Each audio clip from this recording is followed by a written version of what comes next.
What do you think is going to happen when we talk about climate change and about financing? Because we have a lot of challenges in the whole world. Absolutely. So, well, first of all, good morning to all of you. It's my first time in Romania today, so I'm very happy to take this opportunity to talk about something I'm very passionate of. Yes, I think climate change is the biggest challenge for our generation, and it impacts all the players, public authorities, corporates, financial institutions, individuals, you name it. As far as financial institutions and banks are concerned, we have, of course, big challenges and opportunities. In terms of challenges, first, what people need to understand is banks do not generate massive CO2 emissions as such. We have very little scope 1 and scope 2.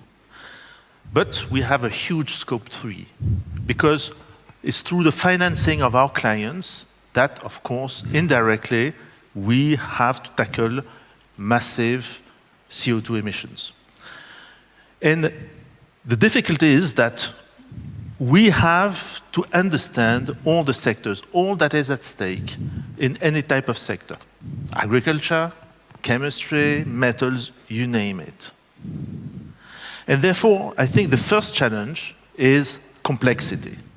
And this is why we have to invest in a lot of knowledge, in a lot of technical people who are able to understand all this complexity. The second big challenge is managing our risks. And we are facing new type of risks today.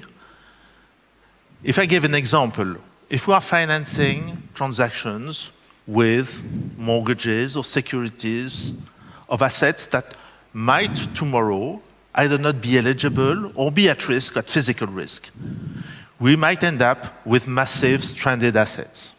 And this is a problem that we need to anticipate. And it's not only a problem for one institution, but it can be a systemic risk, and this is why the central banks are focusing a lot on this, rightly so.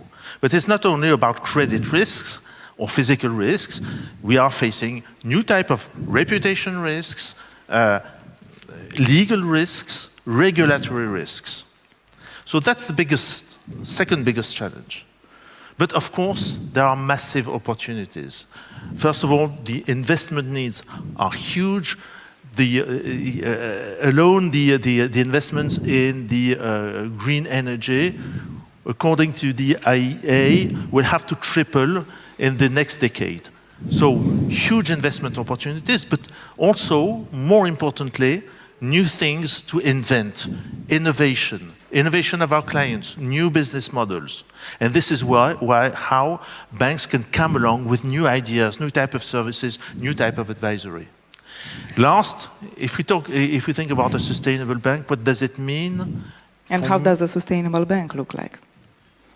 Well, I think a sustainable bank would be a bank where able to tackle this complexity, able to understand the new type of risks, but also it's a matter of culture, it's a matter of mindset.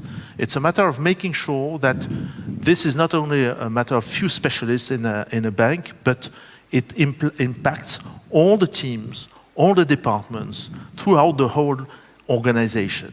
And it's about making sure that day to day, we integrate ESG considerations in the way we do business. It's what we call ESG by design. What is your strategy for this green transition? Well, our strategy is first to reallocate capital in the right way.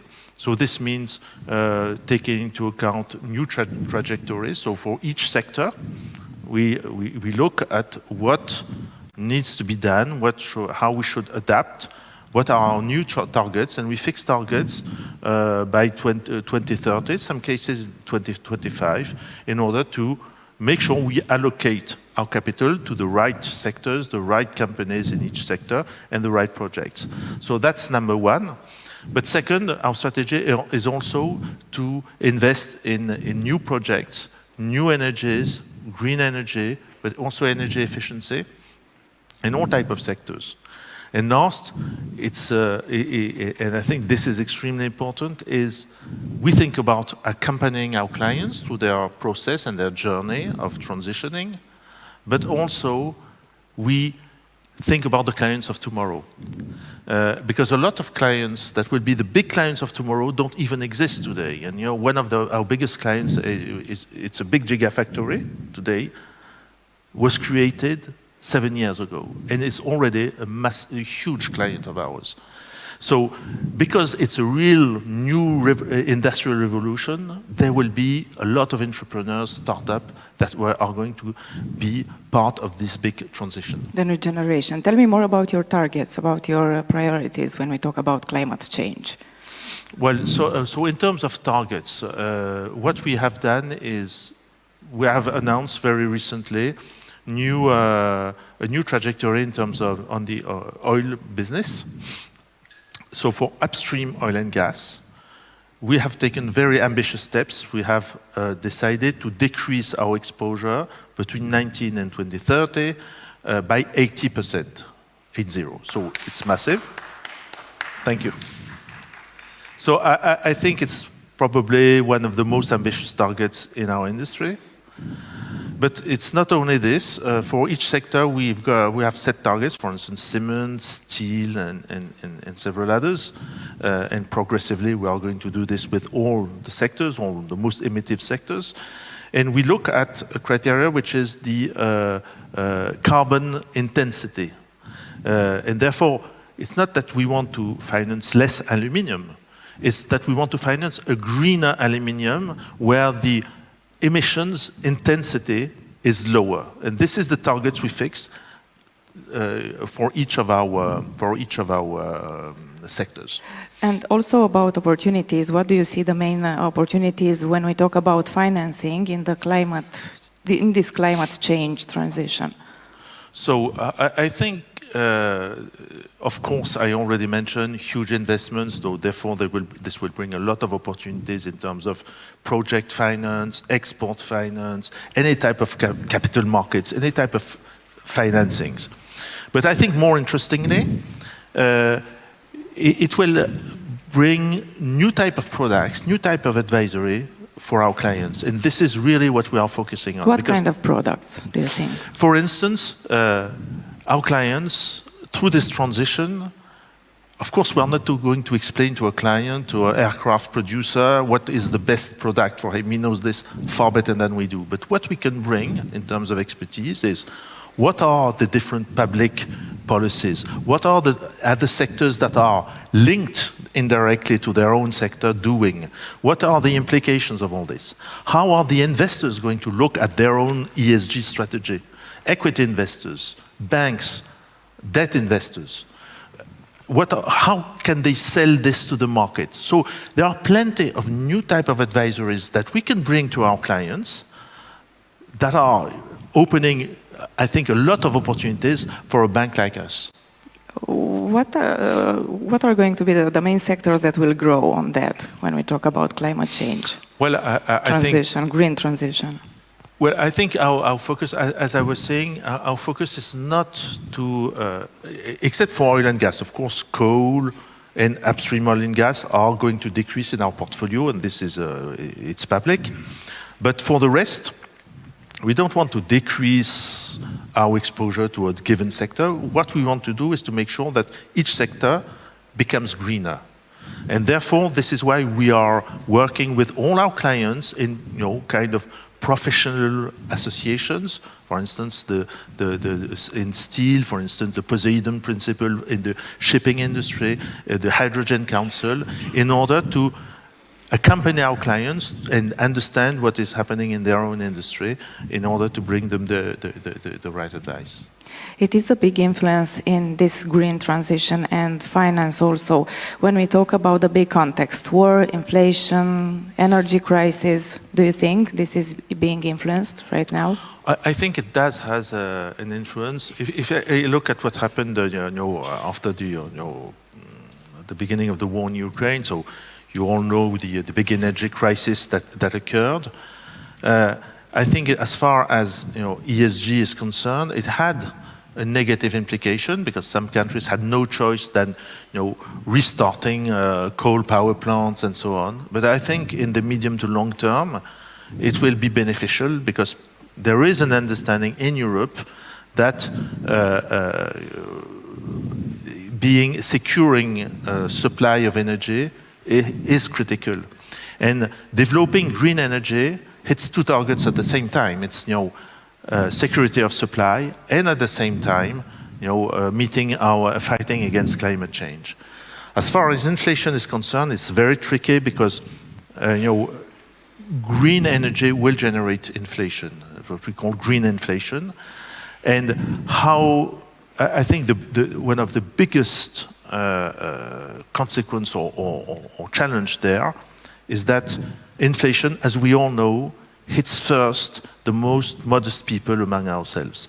And therefore, we need to have a new social contract to make sure that this greenflation that is going to happen will be compatible with equality and the new social contracts. So I think that's a big challenge that we all need to be aware of. How do you see Europe, I don't know, maybe in the next 30 years, 32 years? How do you think? Okay, so it will look like? Predicting things for 30 years is never very easy. It's a little bit hard, yes. Well, maybe I'll use three different quotes. One for fun, one for wisdom, and one for hope. So the one for fun is from UNESCO, well known here. It's you can only predict things that have already happened. One for wisdom is that people who have the knowledge don't predict, and people who predict don't have the knowledge. But the one I prefer is the one for hope from Alan Kay, who says the best way to predict the future is to invent it.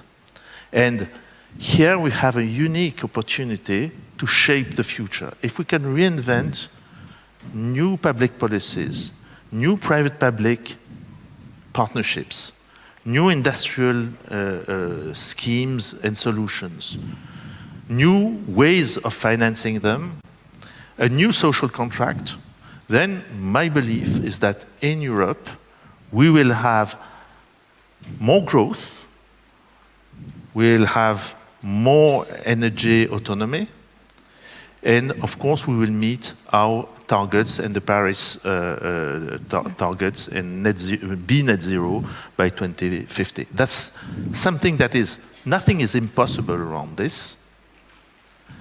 It's a matter of ambition. It's on you, it's on me, it's on each of us, it's on us. And how will mobility look like? I'm sorry? How will mobility look like? Mobility? Yes. I think there are big trends in mobility. We are pretty much involved in mobility through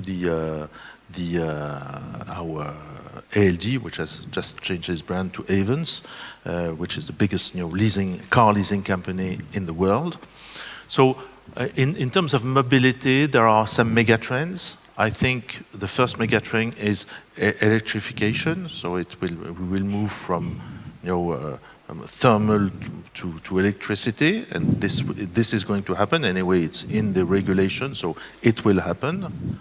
The second thing is more digital, and digital is part of the solutions. We don't have time to mention this, but of course it's part of the solutions that will enable energy transition. And importantly, it's about going from ownership to usership, more shared approach system to mobility. And all this will have positive implications on mobility.